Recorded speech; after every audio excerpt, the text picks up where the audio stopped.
자, 여러분 안녕하세요. 오늘은 저번 시간에 이어서 우리 텍스트 139쪽입니다. 지금 독서 비평에 대해서 하고 있는데 두 번째 글을 한번 보겠습니다.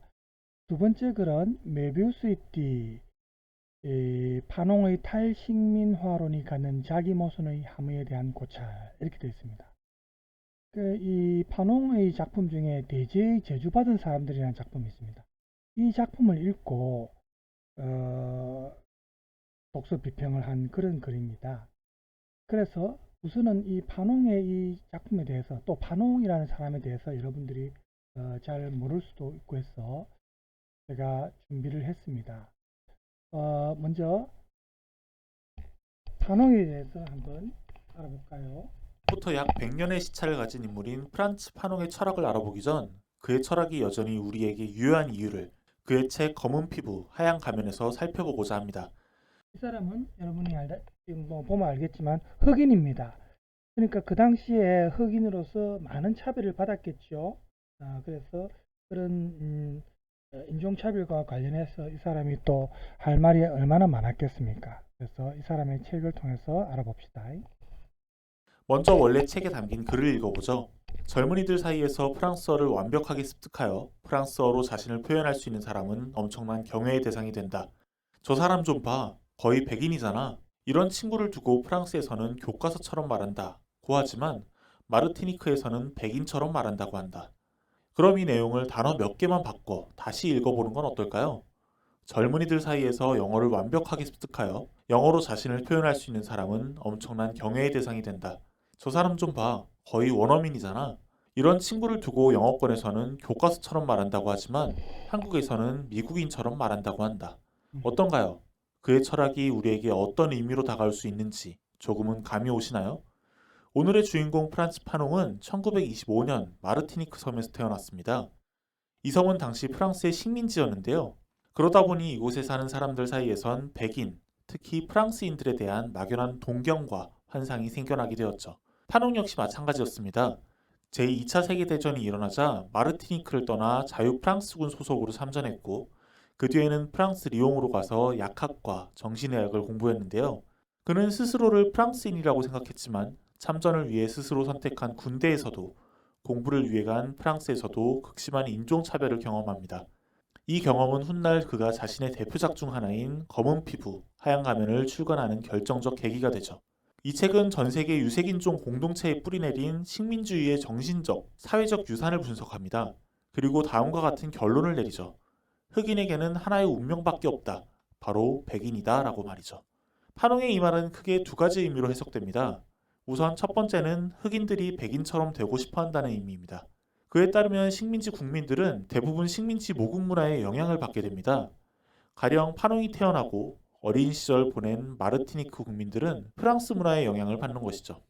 그런데 이런 식민 모국의 문화는 대체로 흑인다움을 불순하고 열등한 상태로 해석합니다. 이런 해석에 영향을 받은 식민지 국민들 역시 이를 동일시하고 자신들의 피부색을 열등함의 징표로 해석하게 되죠.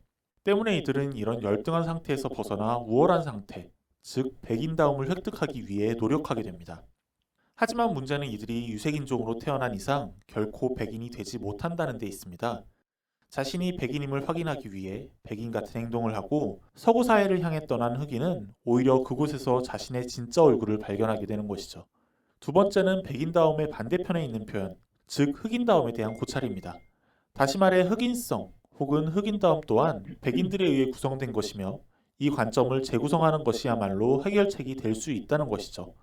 이를 토대로 그는 새로운 인본주의를 제시합니다. 기존 유럽의 인본주의가 백인 중산층 남성으로 대변된다면 그의 인본주의는 백인과 흑인, 유럽과 아프리카, 지식인과 민중, 부르주아지와 프롤레타리아, 남성과 여성 등 모든 인간이 대립적인 지배와 예속의 틀에서 벗어나 동등한 세계주의적 시민이 되는 세상을 의미하죠.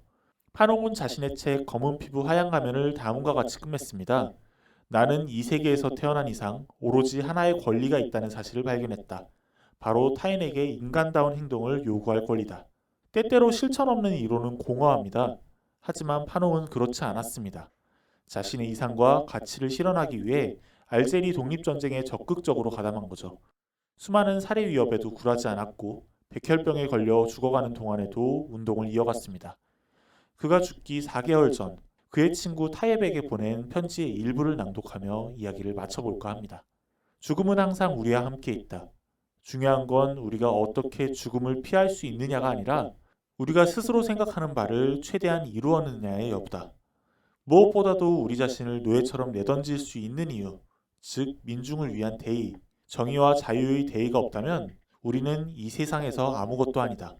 의사마저 나를 포기한 지금 내 인생의 땅거미가 시시각각 짙어져가는 이 순간에도 나는 여전히 알제리 민중과 제3세계 민중을 생각하고 있다.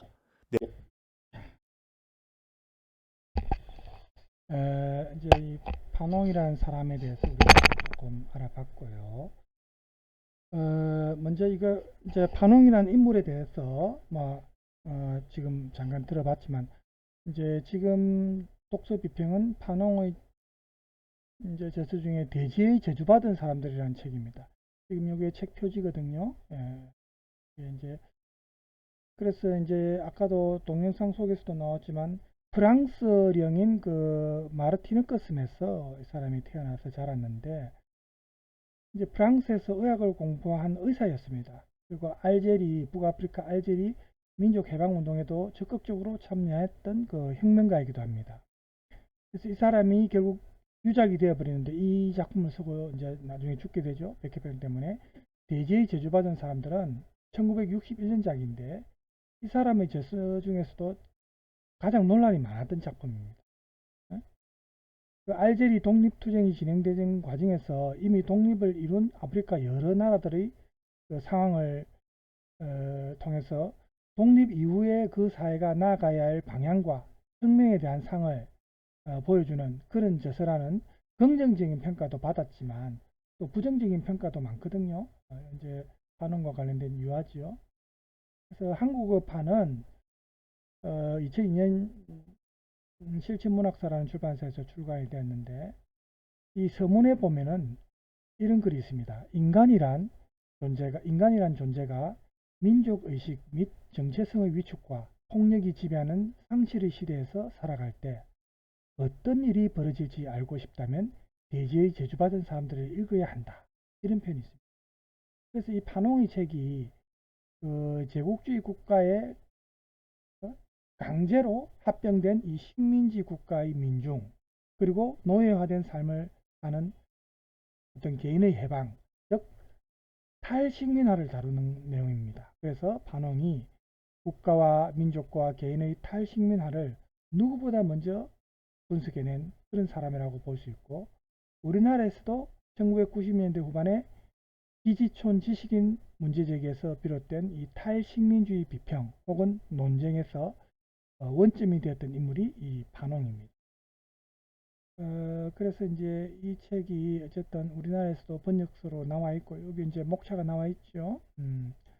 이 작품이 프랑스에서 먼저 반향을 일으켰고 이 책이 초판이 출간되었을 때 프랑스 유명한 작가 사르트르가 서문을 썼죠. 그래서 이제 이 반홍의 결론 다음에 알제리 독립운동 첫 세대의 투사라고 할 수 있는 무하메드 아르비라는 사람의 후기가 이제 덧붙여지는데 이 프랑스판으로 나온 대제의 저주받은 사람들이 어쨌든 프랑스에서 이제 큰 주목을 받습니다. 그래서 사르트르가 제3세계가 자신에 대해 알게 된 것도 자신에 대해 얘기할 수 있게 된 것도 이 반홍을 통해서였다. 이런 말을 할 정도로 그렇게 영향력이 있었습니다. 또 우리 한국을 비롯해서 독립과 이런 자립에 아주 이런 독립과 자립을 갈구했던 제3세계 국가의 지식인들이 반홍의 이 책에서 그런 어떤 투쟁의 정당성을 찾는다든지 그래서 제3세계란 말이 낡은 냄새 또 이데올로기의 종언이라는 말로 이제는 막 너무 평이해진 이런 21세기에 우리가 이 대지의 저주받은 사람들이라는 책을 이제 한번 읽어보는 것도 의미가 있지 않을까 그런 생각이 듭니다. 책은 물론 오래됐습니다. 그죠? 여기 나와 있죠. 인간을 사물로 전락시키는 경제적, 문화적 식민화를 자각하기 위하여 이렇게 되어 있습니다. 그래서 여기 나와 있는 김동춘 씨가 기고한 문장을 한번 읽어봅시다. 식민화란 무엇인가? 그것은 특정 정치 권력이 강제력에 의거하여 특정 지역의 주민들을 복속시켜서 노예화한 다음에 그 지역의 모든 인적, 물적 자원을 강제적이고 독점적으로 동원하고 그것을 자신들의 의도대로 사용하고 비식민지 주민들로 하여금 그러한 질서를 받아들이도록 교육하는 것이다. 우리가 일제시대 때 겪은 게 바로 이런 식민화 아닙니까? 그죠?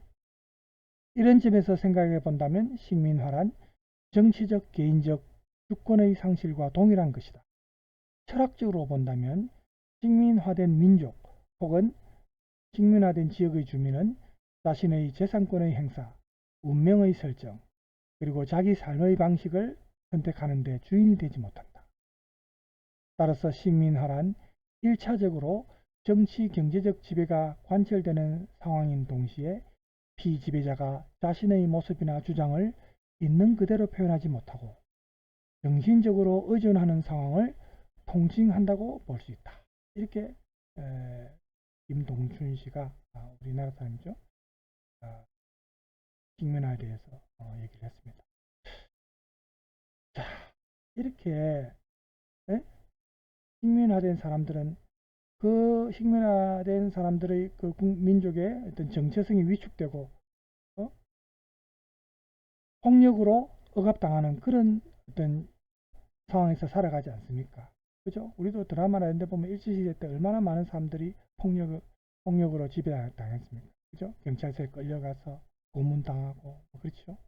이렇게 폭력이 지배하고 정체성이 위축되는 그런 상실의 시대가 식민화의 시대입니다. 어떤 일이 벌어질 것인가? 식민지의 원주민은 마치 사람이 아니고 사물처럼 전락해버립니다. 동물적인 상태에 빠집니다. 네? 그래서 원주민들은 즉 억압당하는 피억압자죠. 피억압자는 늘 이주민 즉 억압자를 말합니다. 억압자에 의해 열등하게 취급되지만 자신의 열등감을 진심으로 인정하지는 않는다. 그래서 이주민이 억압자죠. 경계를 풀 때까지 기다리느라 그의 근육은 늘 긴장 상태이며 이런 긴장은 이따금 유혈적인 폭발로 배출된다. 부족 전쟁, 시족 갈등, 개인들 간의 다툼이 그런 예이다. 이주민이나 경찰은 언제나 원주민에게 매질을 하고 모욕을 가할 권리를 가지고 있지만 원주민이 품속의 칼을 빼는 것은 다른 원주민이 그에게 조금이라도 적대적인 행동을 하거나 공격적인 눈길을 보냈을 경우다. 원주민에게 최후의 수단은 형제를 상대로 자신의 인격을 방어하는 것이다. 이게 이제 이 책에 나오는 문구입니다. 방금 제가 읽어드린 부분이. 그래서 우리가 이 21세기의 식민지화 시대에 반홍이 말한 것처럼 이렇게 형제를 상대로 자신의 인격을 방어하는 폭력을 너무나 자주 목도합니다. 가난한 집의 가장이 아내와 아이들을 상대로 폭력을 행사하고 노동자가 비정규직 노동자를 배척하고 정규직 노동자가 이제 비정규직 노동자를 배척하겠죠. 이런 현상이 지금도 버젓이 벌어지고 있다 이 말이죠. 여기서 보면 서구 중심의 가치관이 끊임없이 비판당하고 있습니다. 반홍은 이 서구인들이 자신들을 비서구인들보다 우월하다고 믿는, 우리가 저번에 토끼 울타리라는 영화에서도 그런 점을 느꼈죠. 그렇게 우월하다고 믿는 유럽 중심주의가 어떻게 비서구에 대한 서구의 식민 지배를 정당화하고 식민주의나 제국주의, 인종주의적 담론을 작동시키고 있는지에 대해서 이 책이 분석을 하고 있습니다. 유럽 중심주의는 인간에 의한 인간의 지배와 억압을 정당화하는 관점으로 그런 시각으로 스스로에게 보편적이고 역사적인 우월성과 권위를 부여합니다. 그렇게 하면서 정치 경제적 지배뿐만 아니라 문화, 인식론적 지배까지 감행하고 있습니다. 그래서 서구의 경제적인 부는 이런 비서구의 자원과 노동력을 착취해서 그러한 바탕에서 축적된 것이죠. 그럼에도 불구하고 바로 그 경제적 우월성을 문명과 진보라는 의미로 구성하면서 식민 지배와 인종주의를 통해서 보편적 가치를 갖는 것으로 위장하고 있습니다. 그래서 식민지인들 뿐만 아니라 비식민지인들에게도 그렇게 딱 기억 속에 각인되어 있다는 것이죠. 그래서 이런 유럽의 중심주의는 서구, 비서구 혹은 자아, 타아, 자기와 이제 상대, 타자죠. 중심과 주변 뭐 이런 식으로 이분화시키는 거죠. 문명, 미개, 우월, 열등 이렇게 이분법적인 사고로 고착화시킵니다. 그런 정신의 식민지화이고 그래서 반홍은 서구가 비서구를 타자화하는 문제뿐만 아니고 비서구가 자기 스스로를 서구의 눈에 비친 타자로 이렇게 자기 스스로 그렇게 내면화하면서 열등의식을 갖게 되는 과정을 이렇게 이제 고찰을 합니다. 그래서 이런 존재의 식민지화로부터 벗어나야 한다. 이렇게 주장을 하죠. 반홍의 이러한 문제의식은 열등 컴플렉스라는 개념을 통해서 이런 유럽 중심주의적 식민지 체제에서 흑인들이 흑인성을 유럽식의 어떤 개인을 통해서 인식하고 자기 자신들이 열등한 존재로 스스로 내면화하는 과정을 비판하는 그런 책이다. 이렇게 볼 수 있습니다. 이제 요 밑에 사진은 그 뭐 시위가 일어나고 폭동이나 쿠데타가 일어났을 때의 장면 같죠. 자, 이렇게 식민주의가 문제가 많은 내용인데, 자, 이거를 지금 이제 문제는 이제 반홍이 이 책에서 보면 폭력을 부추기는 게 조금 문제가 된다는 겁니다. 우리가 인도의 간디처럼 뭐 비폭력주의가 아니고, 그래서 이제 이 내용과 관련해서 우리가 우리 책에서 나온 부분을 이제 한번 읽으면서 이제 같이 고찰해 봅시다. 먼저 1번을 봅시다. 깨달음으로부터의 시작. 한 번 비틀려서 그 표리를 알 수 없는 모순된 고리. 이거를 보통 우리가 메비우스의 띠라고 말을 합니다. 그런데 이거를 쓴 사람이죠. 나는 판홍에 서 대지의 저주받은 사람들을 읽고 나서 저자 판홍이 가진 메비우스의 띠를 보았다. 그것은 무척 담담하게 숨겨져 있어서 처음에는 알아차리지 못했다. 그런데 책을 덮고 다 읽었다는 해방감에 기지개를 펴며 자리를 일어나려는 순간 문득 깨닫고 말았다. 판홍이 논하는 것들이 갖는 극도의 자기 모순과 그 모순들 속에서 판홍이 갈구할 수밖에 없는 미래상의 절실함을 이렇게 시작합니다. 지금 이 시작 부분을 여러분이 보면 느낄 수 있는 게 이 판홍의 저서를 읽고 이 사람이 좀 어떤 점에서 비판적인 시각을 가지는지, 그죠? 여기서는 자기 모순이라는 표현을 썼고요. 판홍에 대해서 자기 모순에 빠졌다 이렇게 지금 표현했습니다. 구체적인 내용은 아직 안 나왔지만 그러면 계속해서 봅시다. 공감에서의 출발. 인종이나 문화적 환경이 전혀 다른 타국과 인물에 대해서 공감대를 발견하기란 쉬운 게 아니다. 그러나 제임스 제3세계의 아프리카처럼 우리나라도 식민화되었다가 탈식민화를 거친 역사적 경험이 있기 때문이었으나 처음으로 접하는 판홍이라는 인물에게 다가가는 것은 그리 어렵지 않았다. 물론 이 글을 쓴 사람이 직접 식민지 시대를 일제치하를 경험하지는 않았겠지만 부모님이나 조부모님 세대를 통해서 얘기를 많이 듣고 간접적으로 또 알고 또 우리 드라마나 영화를 통해서도 우리가 일제시대에 대해서 어느 정도 간접 경험을 했으니까 그죠? 판홍은 민족 해방 뒤에도 빈곤, 문맹, 저개발에 대한 투쟁은 여전히 계속된다고 말한다. 삶이 곧 끊임없는 싸움인 것이다. 우리나라가 해방 직후에 겪어야 했던 격심한 사회적, 경제적 혼란들을 떠올리면 절로 고개를 끄덕이게 되는 대목이었다. 또한 나라의 총체적이고 조화로운 발전을 저해한다 라며 판홍이 단호하게 비판하는 민족 부르주아지 행태는 우리나라 친일파들의 그것을 연상시키면서 어째서 탈식민화 과정을 겪는 나라들마다 이러한 무리들이 그것이 마치 필연인 것처럼 등장하는 것일까 하고 고민하게 됩니다. 이 책에도 지금 우리 친일파처럼 거기에 이제 프랑스 제국주의에 부역한 사람들이 많이 있었겠죠. 아마 거기에 대해서 언급한 내용이 나오겠죠. 저번 시간에도 얘기했지만 우리도 그런 적폐 세력들을 완전히 청산하지 못한 바람에 아직도 사회 곳곳에서 주로 보면 판검사라든지 사회 요직에 보면 친일파나 그 후손들이 많아요. 그죠? 얼마나 사실은 참 첫 단추가 잘못 깨진 거죠. 그죠? 그렇게 완전히 프랑스처럼 나치에 부역했던 사람들을 완전하게 다 청산하고 새롭게 출발해야 그죠? 전 국민이 공감할 수 있는 그런 국가적인 자긍심이 생길 수 있는데 그죠? 그게 아쉽습니다. 지금이라도 늦지 않았습니다. 그죠? 우리가 그 사람들의 책임을 물어야 됩니다. 정의롭지 못한 사회가 어떻게 국민들이 정의롭게 국민들로 하여금 정의롭게 살도록 요구할 수 있겠습니까? 그죠? 자, 계속해서 봅시다. 한편으로는 굳이 식민지나 저개발 국가의 경우에 한정되지 않고 보편적으로 참고할 만한 부분도 있었다.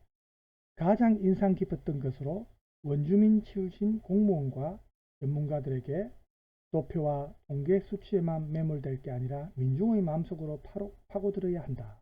라는 판홍의 조언을. 여기서도 이제 책 페이지를 지금 언급했죠. 직접 인용이니까요. 판홍의 조언은 어떤 시대적 상황에서든 진정한 의미에서 공익을 추구하는 공무원이라면 새겨둘 만한 하다고 느껴졌다. 나 역시 공직자가 되고자 하는 몸으로서 장호의 지침으로 삼고 싶을 정도로 눈이 번쩍 뜨이게 만드는 구절이었다. 이렇게 내가 판홍에게 좀 더 쉽게 공감할 수 있었던 데에는 간결하면서도 경험적 설득력이 느껴지는 그의 문토의 영향도 큰 것 같다. 이런 것보다도 간결 명료한 문장이 굉장히 가독성에 있어서 중요한 부분이라는 걸 알 수 있죠. 계속해서 봅시다. 예를 들어 원주민은 비록 억압을 당할지언정 길들여지지는 않는다. 166쪽에 나오는 말이에요. 이런 문장을 읽고 그 길이는 짧지만 판홍이 가진 민족 해방운동의 경험에서 우러나온 거의 결연한 확신이 전달되어 오는 느낌이 들었다. 탁상 공론과 막연한 상상에 의한 궤변이 아닌 경험적 서술이기 때문에 판홍이 주장하는 탈식민화의 필연성과 당위성이 역사적 경험의 단순한 공유 여부를 넘어서 내게 더 깊이 와 닿았다는 것이다. 그럼에도 불구하고 나로서는 아무래도 수용할 수가 없는 부분이 존재했다.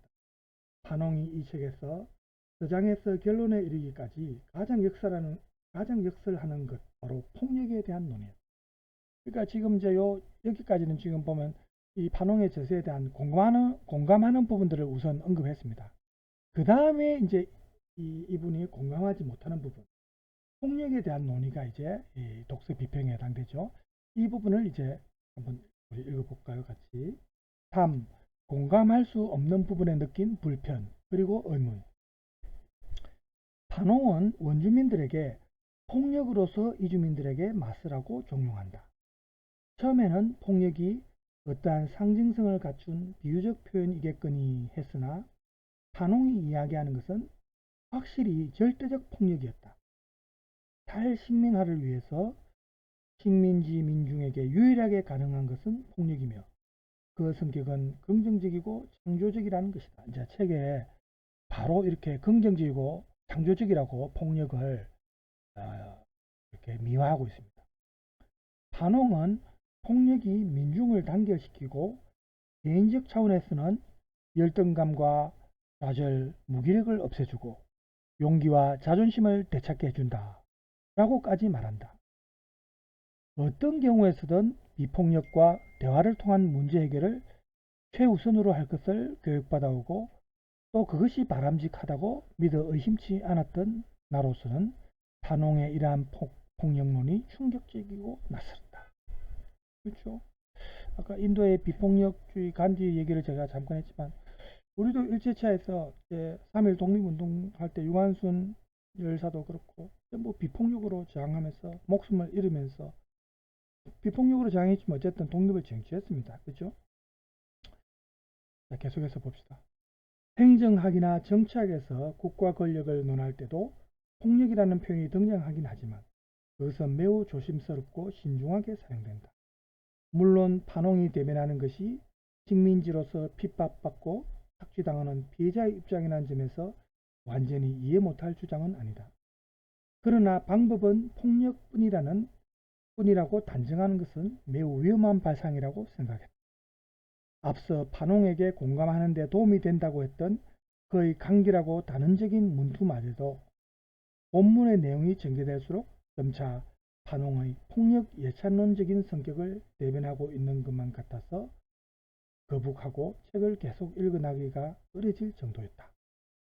그래도 일단 잡은 책이라 끝까지 읽어보자 싶었다. 다 읽은 뒤 한숨을 쉬며 책을 덮었다. 폭력을 예찬하는 민중해방운동가라니. 그러나 얼마 지나지 않아 나는 처음 읽고 있을 때에는 충격 때문에 그냥 지나쳐버렸던 위화감을 다시 되새김과 동시에 의문을 느꼈다. 왜 판홍은 결론의 앞부분에 식민지 전쟁과 정신질환이라는 글을 쓴 것일까? 폭력 예찬과는 너무도 상반되는 이 주제를 책 속에서 다룰 필요가 어디에 있었던 것일까? 식민지 전쟁과 정신질환이라는 글을 먼저 썼죠. 앞부분에, 결론 앞부분에. 물론 뭐 의사로서의 어떤 입장, 시각도 있었겠지만, 그죠? 나는 다시 한번 책을, 아니 판홍을 반추했다. 그리고 깨달을 수 있었다. 대답은 판홍이 갖는 자기 모순에 있었다. 이 이제 비평에서는 결국 자기 모순에 지금 초점을 맞추고 있습니다. 그렇죠? 판홍의 입장에 공감하는 내용도 있었지만 이제 비판하는 부분에서는 비평적 부분에서는 판홍의 자기 모순에 지금 초점을 맞추고 있습니다. 그러면 조금 더 구체적으로 봅시다. 판홍의 검은 자기 모순 나선형 이제 이렇게 알죠? 말합니다. 식민지 전쟁과 정신질환 부분에서 다루어지는 다양한 정신병리와 관련된 사례는 모두 근본적으로 식민지의 폭력적 상황에 기인하고 있습니다.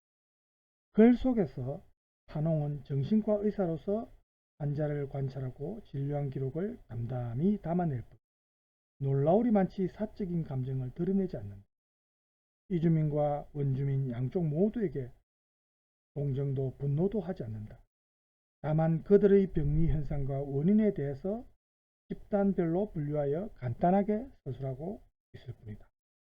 그러나 이것이 20세기 넘어서 실존했던 그리고 현재까지도 지속되고 있는 현실이라는 것을 부정하고 싶을 정도로 심각하게 존엄성을 유린당한 인간 군상의 편을리니 그렇게 객관적이고 명료한 기록을 통해 오히려 더욱 적나라하게 드러나고 있으며 그로서 폭력의 폐해와 그 심각성을 절감하게 했다. 오히려 이런 필체가 담담하게 그려내는 이런 필체가 더 심각성을 절감하게 했다고 이제 이분은 느꼈어요. 그러니까 감정을 실은 어떤 표현이 아니고 오히려 담담하게 막 그런 정상에 대해서 표현한 글이 더 이제 절실하게 다가왔답니다. 바로 여기서 나는 판홍의 모순을 보았다. 판홍은 탈식민화를 위한 민족해방운동에서 폭력의 필요성을 단언하지만 직접 이 사람이 이제 그런 어떤 투쟁에 참여한 경험이 있지 않습니까? 판홍이 그죠? 그래서 이제 폭력의 필요성을 단언하지만 그만큼 폭력이 갖는 위험성을 누구보다도 잘 알고 있어요. 그렇죠? 저도 이제 386세대, 지금은 이제 586세대라 하지만 그 당시 우리 전두환 노태우 정권 때, 군부 독재 때 저는 뭐 시위에 직접 참여를 못했습니다.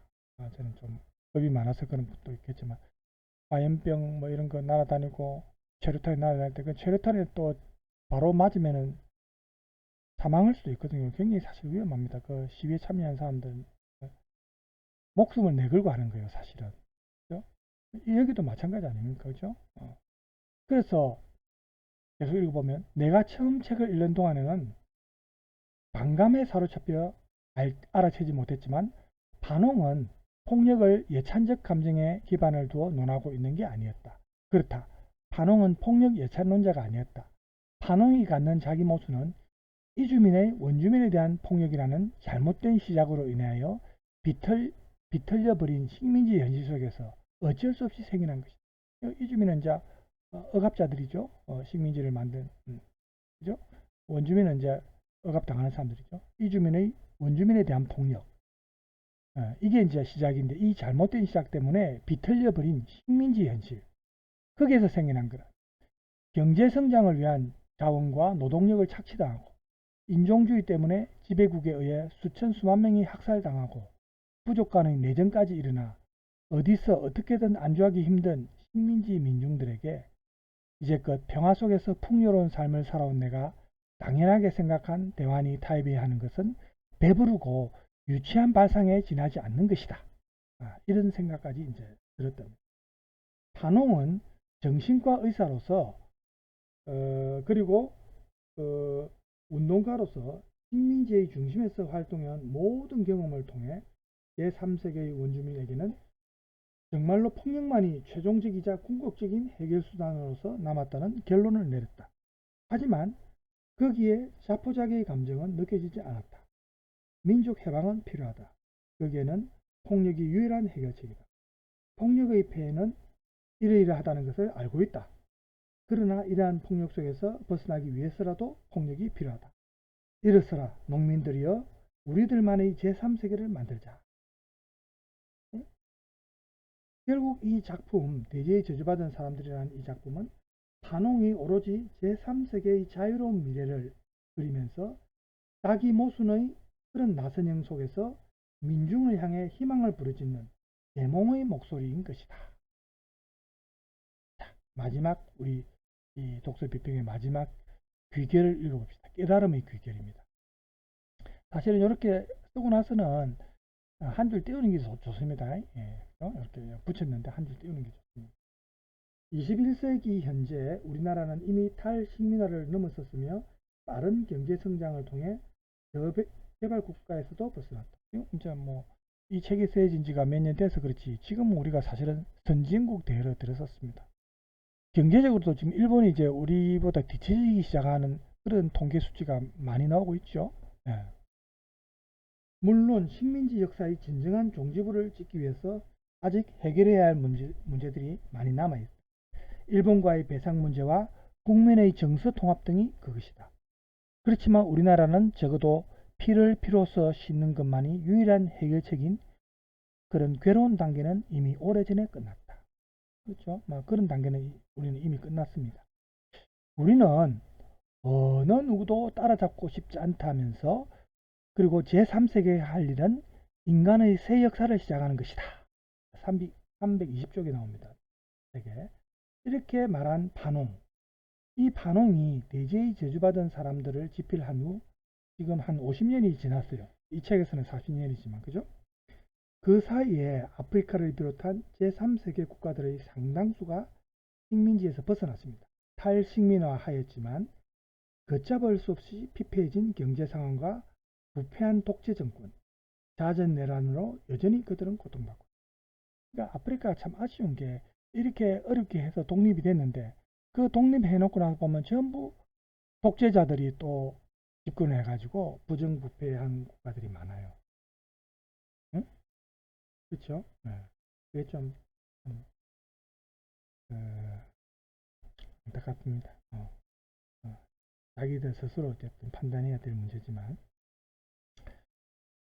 반홍이 역설한 폭력의 해결책은 경험에서 우러나온 것이긴 하였으나 현실 속에서는 그가 기대했던 만큼의 효과를 발휘하지 못하고 있는 듯하다. 제3세계의 재건이라는 반홍의 미래상은 실현된 예언이 될 것인가 아니면 영원히 끊어지지 않는 메비우스의 검은 띠 위에 놓인 헛된 꿈에 불과할 것인가. 앞으로 역사에서 그 결론이 어떻게 나든지 간에 제3세계의 문제에 전 세계적인 고민이 수반되어야 할 것은 분명해 보인다. 나 역시 세계의 한 일원으로서 어떤 일을 할 수 있을지 진지하게 고민해 보아야 할. 자, 반홍의 요새 나온 부분을 인용했죠. 한번 볼까요? 동지들이여, 변증법이 점점 평형의 논리로 변해가는 이 정체된 상태로부터 벗어나자. 인류의 문제를 다시 생각해보자. 지적인 현실의 문제, 모든 지적 대중의 문제를 다시 고찰하자. 동지들이여, 유럽을 위해, 우리 자신을 위해, 인류를 위해 우리는 새로운 각오를 다지고 새로운 발상을 만들고 새로운 인간을 정립해야 된다. 책의 319에서 21쪽 사이에 나오는 말입니다. 자, 이 글을 인용하면서 가장 중요한 것은 언제나 상황에 대해서 그리고 그 속의 자신에 대해서 의문을 가지면서 추구하고자 하는 미래를 향해 행동하는 자세, 그것이야말로 궁극적인 해결책일지도 모를 것이다. 모를 일이다. 이렇게 글을 맺었습니다. 항상 의문을 갖고 문제 제기를 하고 의심을 해야 됩니다. 그죠? 우리도 또 정치인들에 대해서 항상 감시하고 그 사람들에 대해서 의문점을 가지고, 그죠? 이렇게 하는 정치인들을 감시하는 역할이 우리 국민들한테 있습니다. 그리고 나서 최종적으로 그들을 처벌하는 건 뭡니까? 선거를 통해서 심판을 내리는 것이 우리 국민들이 할 수 있는 일이죠. 우리 국민들이 좋은 점도 많지만은 내가 좀 아쉬운 거는 너무 잘 잊어버려요.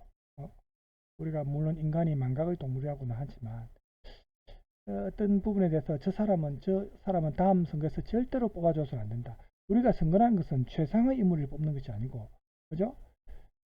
가장 덜 부패하고 가장 덜 쓰레기 좀 조금 좀 극단적으로 표현하면, 그죠? 그래서 우리가 차선책, 그죠? 차선을 선택하는 게 선거입니다.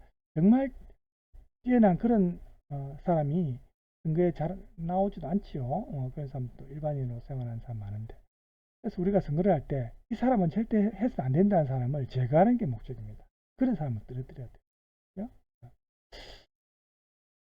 자, 지금 우리가 독서 비평에 대해서 저번 시간과 오늘에 이어서 두 편의 글을 지금 읽어봤습니다. 지금 시간이 어떻게 된가 한번 볼까요? 37분, 이제 약 40분이 다 돼가네요.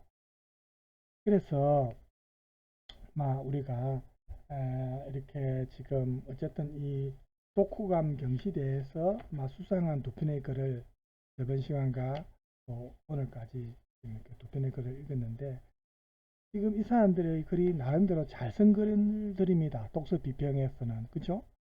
그래서 지금 여기에서 이제 제가 읽어주었지만, 그래도 물론 완벽한 100% 완벽한 글은 아니지만 또 수정할 부분들이 있겠지만, 여러분들이 글을 쓰더라도 이 정도 글을 쓴다는 것은 그렇게 쉽지 않죠. 그래서 독서를 할 때 항상 비판적인 시각으로 책을 읽는 그런 연습이 필요합니다.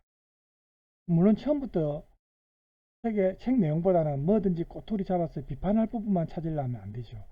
그렇게 하면 책 읽기가 정말 재미도 없고 지루할 수 있습니다.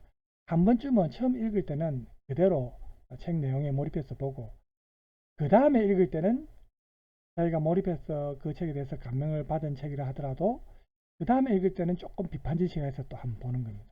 이렇게 한 두 번 정도 우리가 이제 책을 읽으면서 거리를 둔 시각에서 책을 보면은 이렇게 자기가 비판할 수 있는 부분들이 눈에 띄거든요. 그래서 그런 식의 이제 글 읽기가 필요하다, 이렇게 볼 수 있습니다. 그래서 오늘은 독서 비평에 대한 부분은 이 정도로 해서 마치고, 다음 시간에는 시사 비평에 대해서 할까 합니다. 지금 우리가 이제 비평을 할 때 독서 비평을 하고 나면 이제 시사 비평이 있고, 그 다음에 이제 시사 비평에 이어서는 문화 비평이 있습니다. 그죠? 그래서 지금 시사 비평은 우리가 보통 사설이나 칼럼, 신문의 사설이나 칼럼 쪽, 칼럼은 조금 굉장히 개인적인 내용이 들어갈 수 있는 거죠. 사설이나 칼럼은 그 언론사의 입장과 다를 수도 있습니다. 그죠? 그래서 이런 사설과 칼럼 같은 것도 우리가 읽으면서 무조건 이 글에 동조할 필요는 없습니다. 어떤 사람의 개인적인 입장이나 혹은 그 언론사의 입장을 대변하는 글일 수도 있거든요. 예를 들어서 우리 보수 일간지들 중에 조선, 중앙, 동아, 조중동 이런 신문의 사설이나 칼럼을 보면 완전히 이제 그런 그 언론사 입장을 대변하는 글들도 사실은 많이 있습니다. 그러니까 무조건 사설이나 칼럼을 읽고 동조할 필요는 없습니다. 물론 제 이름은 동주지만 절대 동의할 필요는 없고, 거기에서 오히려 비판할 수 있는 부분이 있으면 또 우리가 찾아서 사실이나 칼럼을 읽고 거기에 대해서 이의를 제기하는 그 독자란이 또 있잖아요. 그죠? 이의를 제기할 수 있고. 그렇게 돼야 건설적인 그 시사 비평, 혹은 글 읽기 자체가 되는 거 아닙니까? 그죠? 자, 조금 끝말이 길어졌는데 오늘 이 정도로 하고 마치고 다음 시간에는 시사 비평으로 넘어가도록 하겠습니다. 여러분 오늘 수고 많았습니다.